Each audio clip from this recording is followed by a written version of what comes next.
Queridos, tudo bem com vocês? Eu estou passando aqui hoje para gravarmos mais um vídeo. E o vídeo de hoje nós vamos falar sobre 3 motivos pelos quais todo cristão deve ser um dizimista.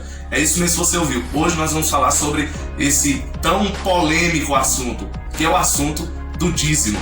Fica ligado aí, porque os motivos são bíblicos e nós precisamos aprender para então podermos contribuir com alegria para a obra de Deus. O primeiro motivo pelo qual eu devo ser um dizimista, ou todo cristão deve ser um dizimista, é que sempre que nós tratamos do dízimo, as pessoas dizem assim: pastor, o dízimo é algo da lei. Só que pela Bíblia nós podemos observar que o dízimo ele antecede a lei. Exatamente isso que você ouviu. No livro do Gênesis, o capítulo de número 14, versículo 18 ao versículo de número 20, a Bíblia diz que depois de uma guerra, Melquisedeque veio até Abraão, ofereceu-lhe vinho e pão. E Abraão, em gratidão ao Senhor por haver ganhado aquela guerra, diz a Bíblia que ele deu o dízimo de tudo quanto ele tinha conquistado naquela guerra. Significa dizer que antes da lei ser instituída, lá no livro do Êxodo, Abraão, no livro do Gênesis, já era um dizimista.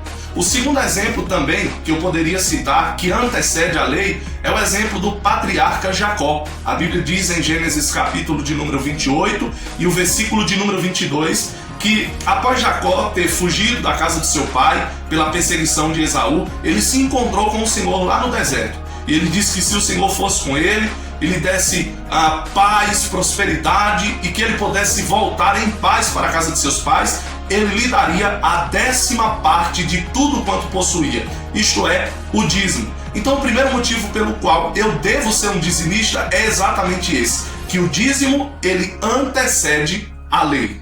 O segundo motivo pelo qual todo cristão deve ser um dizimista é o seguinte: muitos cristãos dizem que Jesus aboliu o dízimo em Mateus capítulo de número 23, versículo de número 23. Na verdade, os cristãos estão fazendo uma leitura incorreta do texto bíblico. Porque em Mateus capítulo 23, Jesus não aboliu o dízimo. Se não, veja comigo o que diz o texto sagrado. Jesus disse assim: ai de vós, escribas e fariseus, hipócritas, porque dais o dízimo da hortelã, do endro, do cominho, e desprezais o mais importante da lei, o juízo, a misericórdia e a fé. Aí Jesus continua dizendo: deveis, porém, fazer essas coisas sem omitir aquelas.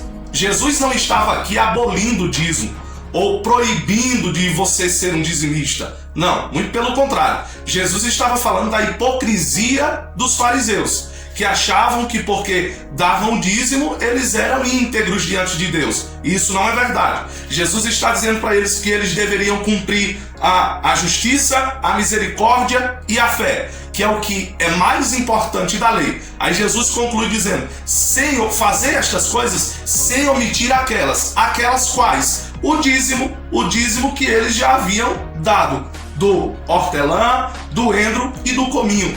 Então Jesus não aboliu o dízimo. Jesus simplesmente estava dizendo para aqueles homens que eles deveriam observar o mais importante da lei e que também, observando isso, eles deveriam continuar sendo dizimistas. O terceiro motivo pelo qual todo cristão deve ser um dizimista é o seguinte: que os dízimos eles servem para manter a obra do Senhor e também o obreiro que executa a sua obra. Se não, vejamos o que disse Paulo em 1ª carta aos Coríntios, capítulo de número 9, o versículo de número 13 e o versículo de número 14. Ele disse assim: não sabeis vós que os que administram o que é sagrado comem do que é do templo? E os que de contínuo estão junto do altar participam do altar? Assim ordenou também o Senhor aos que anunciam o evangelho que vivam do evangelho. As pessoas costumeiramente dizem assim: o dízimo era para os sacerdotes e para os levitas. Já não existe mais a tribo de Levi, portanto não existe mais esse sacerdócio. O fato é que os cristãos estão omitindo a responsabilidade que nós devemos ter com aqueles que não são sacerdotes como os sacerdotes da tribo de Levi, mas que no Novo Testamento são chamados de ministros do evangelho.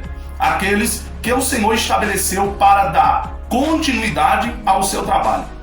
O apóstolo Paulo, na primeira carta aos Coríntios, está fazendo referência ao que acontecia no Antigo Testamento, exatamente com os levitas e com os sacerdotes. Paulo pega este princípio e aplica para os ministros, para os pregadores do Evangelho, para os pastores das igrejas. É exatamente isso que nós acabamos de ler no capítulo de número 9 da sua primeira carta, versículo de número 13 e o versículo de número 14. O que eu acho interessante, queridos irmãos, é que não é uma ordenança paulina, não é uma doutrina de Paulo, é um ensinamento do Senhor, não é um pedido do Senhor, é uma ordenança do Senhor. No verso 14 disse Paulo: ordenou também o Senhor que os que anunciam o Evangelho que vivam do Evangelho. Ora, de que forma os ministros do Senhor serão mantidos se nós não dizimarmos? Então, esse é um dos motivos pelos quais nós devemos dizimar. O nosso dízimo serve para manter a obra e também o obreiro. Se não, vejamos também o que disse Paulo na sua segunda carta aos Coríntios. Se você estiver com sua Bíblia, por gentileza, abra comigo. No capítulo de número 11 da segunda carta, Paulo disse algo muito interessante a respeito da contribuição. Versículo de número 8 e o versículo de número 9, ele diz assim: outras igrejas despojei eu para vos servir, recebendo delas salário. E quando estava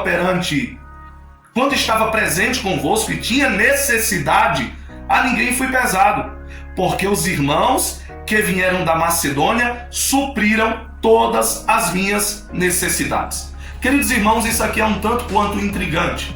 O apóstolo Paulo estava servindo a igreja de Corinto, estava pastoreando a igreja de Corinto, e a igreja de Corinto não o sustentava como deveria. É tão tal que o texto bíblico está nos dizendo, palavras do apóstolo Paulo, que ele passou necessidade enquanto servia a esta igreja. Olhe bem, aquele que foi chamado por Deus para fazer a sua obra, sendo maltratado pela igreja a qual ele servia. O que me chama bastante a atenção nesse texto bíblico é que o apóstolo Paulo disse que abriu mão de pastorear outras igrejas que lhe pagariam salário para então servir a igreja de Corinto, que estava tratando Paulo de uma forma miserável. É muito interessante, irmãos, porque Paulo conclui no versículo de número 9 dizendo que os irmãos que vieram da Macedônia, para quem não sabe, os irmãos que estavam na Macedônia, ou a igreja que estava na Macedônia, era a igreja mais pobre de todas elas. Em contrapartida, a igreja de Corinto era uma das igrejas mais ricas, e a igreja mais pobre estava sustentando Paulo, como ele mesmo disse: os irmãos que vieram da Macedônia supriram todas as minhas necessidades. Aquela igreja não estava sendo fiel nos dízimos e também não estava sendo fiel nas contribuições para manterem o trabalho e o obreiro que executa o trabalho. O apóstolo Paulo ainda diz, no capítulo de número 12 desta mesma epístola, e o versículo de número 13, observe a expressão de Paulo: porque em que tendes vós sido inferiores às outras igrejas, a não ser que eu mesmo não vos fui pesado, perdoai-me este agravo. O que Paulo está dizendo aqui é o seguinte: ele está pedindo perdão à igreja por não haver cobrado um salário digno daquela igreja, que deveria ter sustentado Paulo. É interessante isso aqui, porque sem o dízimo, o obreiro passa necessidades. Sem o dízimo, a igreja passa necessidades. É por isso que nós devemos ser dizimistas fiéis. As pessoas dizem assim: ora, mas o apóstolo Paulo, em outro texto bíblico, ele também falou sobre as contribuições. E ele disse: Deus ama o que dá com alegria. As pessoas se agarram a esse texto sem entender o seu contexto e pensam que Paulo está falando ali de dízimo para o sustento da obra. Na verdade, não tem nada a ver com dízimo aquele texto. O apóstolo Paulo estava tratando ali especificamente sobre uma oferta específica que seria destinada à igreja de Jerusalém e não sobre o dízimo. Oferta é uma coisa, dízimo é outra coisa. Abra comigo também a sua Bíblia em um terceiro texto bíblico, primeira carta do apóstolo Paulo a Timóteo.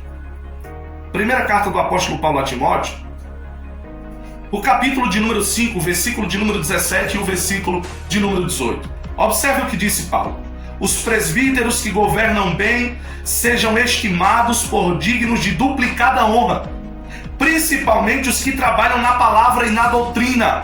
Versículo 18. Porque diz a Escritura: não ligarás a boca ao boi que debulha. Aí ele conclui dizendo: digno é o obreiro do seu salário. Como é que se paga um salário para um obreiro se a igreja não dizima? Se os irmãos não têm comprometimento com o dízimo? Então, queridos irmãos, observe que o obreiro ele não merece um salário. O obreiro, diz a Bíblia, ele é digno de um salário. Quem está servindo na palavra abre mão de fazer muitas outras coisas para se dedicar ao cuidado da obra do Senhor. E nada mais do que justo que nós possamos contribuir com alegria, entendendo que os nossos dízimos servem para a manutenção da obra e também para o sustento do obreiro. Como disse o sábio Salomão em Provérbios capítulo 3, versículo 9, ele disse: servi ao Senhor com as primícias de todos os teus bens, e se fartarão os teus celeiros de trigos e os teus lagares de vinhos. Foi exatamente isso que disse Salomão. É exatamente estes os motivos que, ou pelo menos alguns dos motivos que a Bíblia nos dá para que nós possamos ser dizimistas fiéis. Não deixe de ser um dizimista.